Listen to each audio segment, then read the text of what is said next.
Okay, let's talk about converging lenses.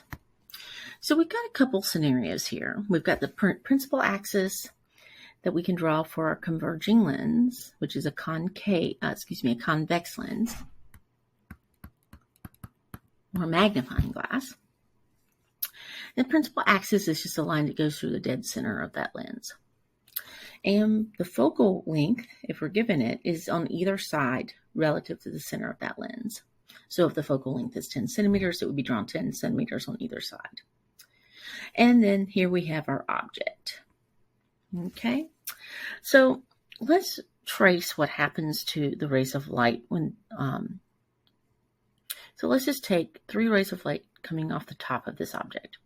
We have one principal ray that goes straight parallel to the principal axis, and then it converges onto the focal point.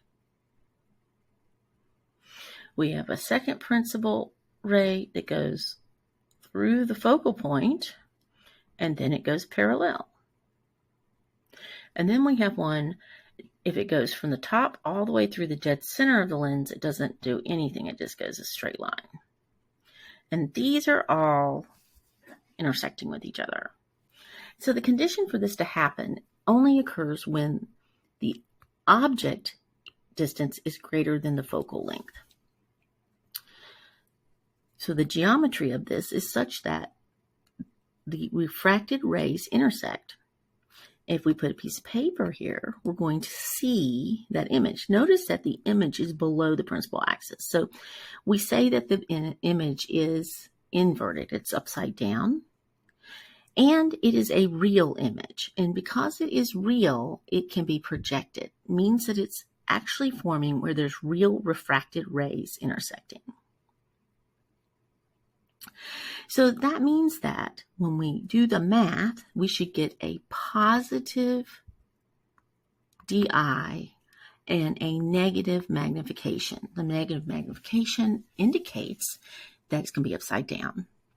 And the positive image distance indicates that it's forming on the other side of the lens from the object where there are real rays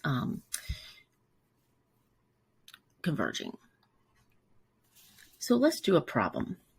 We have a magnifying glass, so you should recognize that as a convex lens.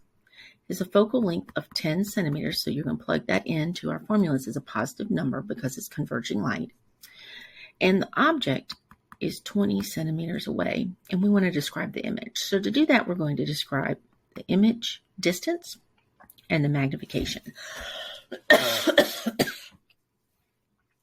We're going to use 1 over f equals 1 over di plus 1 over dou. And 1 over di is going to be equal to 1 over f minus 1 over dou. So the inverse of di is equal to 10 centimeters to the negative 1 minus 20 centimeters to the negative 1. So if I put that in my calculator, 10, 1 over, minus 20, 1 over, equals 0.05. So 1 over di is equal to 0.05 centimeters to the negative 1. So if I take the inverse of this, 0.05, and I take the inverse of it, that is 20. So di is 20 centimeters. The magnification you can find either using high over ho or negative di over dou. We don't know high and ho, but we do know di and dou. So negative 20 centimeters divided by 20 centimeters equals negative 1.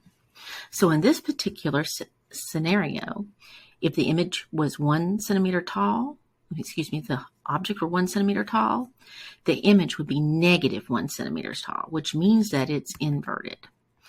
So it would be an inverted real image because di came out to be positive that forms on the opposite side